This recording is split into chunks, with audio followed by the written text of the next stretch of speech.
The Battle of Agincourt, when the impossible happened, 1415. In October of 1415, a small, exhausted English army stood trapped in northern France. They were sick, they were starving, and they were outnumbered almost 4-1. Across a muddy field near the village of Agincourt waited the French army, one of the most powerful military forces in Europe. Heavily armored knights, experienced commanders, confident nobles who believed victory was inevitable. What followed would become one of the most shocking battles in medieval history. The road to Agincourt. King Henry V of England had landed in France earlier that year, claiming his right to the French throne. His campaign began well, but quickly turned into a disaster. Disease swept through his army during the siege of Harfleur. Thousands were lost without ever seeing battle. When Henry finally marched north toward the English-controlled port of Calais, his army had been reduced to around 6,000 men, most of them archers. The French army, meanwhile, gathered in force. Estimates vary, but historians agree they had at least 20,000 to 25,000 soldiers, including thousands of armored knights. The French blocked Henry's path. There would be no escape, the battlefield. On the morning of October 25, 1415, both armies faced each other across a narrow field bordered by forests. The ground was soaked from days of heavy rain. This detail would decide everything. The French knights wore armor weighing up to 30 kilograms. Moving across dry land was difficult enough. Crossing deep mud under fire would be deadly. Henry placed his longbow men on the flanks, sharpening wooden stakes and planting them into the ground at an angle. A simple but brilliant defense against cavalry charges.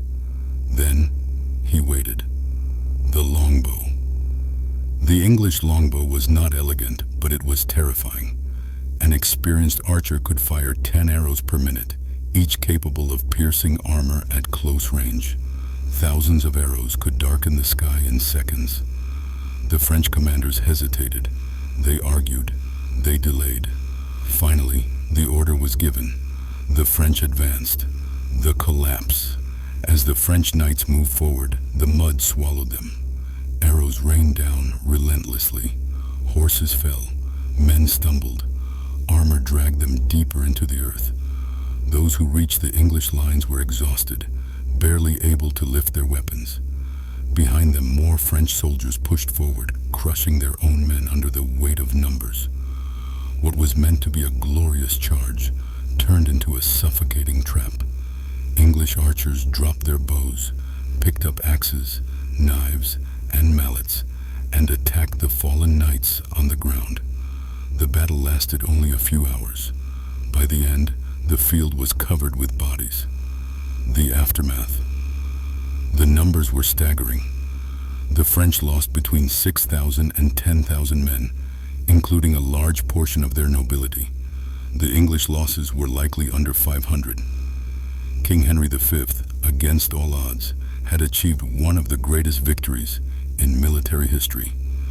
Agincourt was not just a battle. It was proof that discipline, terrain, and tactics could defeat overwhelming force. Why Agincourt still matters. Agincourt changed medieval warfare forever.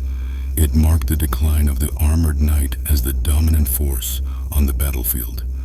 It showed that technology and planning could shatter tradition, and it proved that history does not belong to the strongest, but to those who adapt. This was the Battle of Agincourt, a moment when the impossible became reality. Welcome to Battle Archive.